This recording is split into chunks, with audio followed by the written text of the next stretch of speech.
ఓయ్ నేను మా పెద్దమ్మోళ్ళ ఇంటికి పోతున్నా. నువ్వు పోతే నాకు వండి పెట్టేదే వాడే. అంటే నీకు వండి పెట్టానికేనా నన్ను పెళ్లి చేసుకున్నావు? అది కాదే. కాకపోతే ఏంది మరి ఇల్లు ఉడిచి గిన్నెలు దోమనికేనా? అరే నేను చెప్పేది ఏంది నువ్వు చెప్తే నేనేది? నేను ఇప్పుడు పోతున్నా, నువ్వేం చేసుకుంటావు గది చేసుకో. సరే పోనాడు వీడికి వెళ్ళినాడు.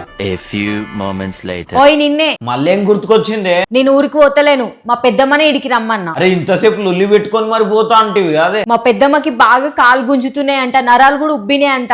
నాకెందుకు ఇది వారికోస్ వెయిన్స్ లాగా అనిపిస్తుంది, అందుకు ఒకసారి హాస్పిటల్ తీసుకెళ్దాం అనుకుంటున్నా. ఇక లేట్ చేయకుండా మా పెద్దమ్మని తీసుకొని KPHB లోని ఏవిస్ హాస్పిటల్ కి అయితే పోయినాం. ఏవిస్ హాస్పిటల్లో వెరికోస్ వెయిన్స్ కి మంచి బెస్ట్ ట్రీట్మెంట్ ఇస్తున్నారు. ఇక్కడ ఎటువంటి నొప్పి, కట్టింగ్, ఆపరేషన్ లేకుండా లేజర్ ట్రీట్మెంట్ ద్వారానే తగ్గిస్తున్నారు. మనలో చాలా మందికి వెరికోస్ వెయిన్స్ ప్రాబ్లం అంటే తెలియదు. ఇది ఎక్కువసేపు నిల్చొని పని చేయడం వల్ల ఈ వెరికోస్ వెయిన్స్ ప్రాబ్లం వస్తుంది. కాళ్లలో వాపు రావడం, నరాలు తేలి నీలి రంగులో మెలికలు తిరిగి ఉబ్బినట్టుండడం, మడిమల్లో రంగు మారడం దీని లక్షణాలు. ట్రీట్మెంట్ జరిగిన రోజే వెంటనే డిశ్చార్జ్ కూడా చేస్తారు, కౌన్సిలింగ్ కూడా ఇస్తారు. ఏవిస్ హాస్పిటల్ బ్రాంచెస్ హైదరాబాద్ లో దిల్సుఖ్ నగర్, జూబ్లీ హిల్స్, కుకట్పల్లి, కొండాపూర్, సికింద్రాబాద్ లో ఉన్నాయి. మిగిలిన డీటెయిల్స్ కోసం స్క్రీన్ మీద కనిపిస్తున్న నెంబర్స్ కి కాంటాక్ట్ అవ్వండి. మీ ఫ్రెండ్స్ అండ్ ఫ్యామిలీస్ లో ఎవరైనా ఈ వెరికోస్ వెయిన్స్ ప్రాబ్లమ్స్ తో బాధపడుతున్నట్టయితే వెంటనే వాళ్ళకి ఈ వీడియో షేర్ చేయండి.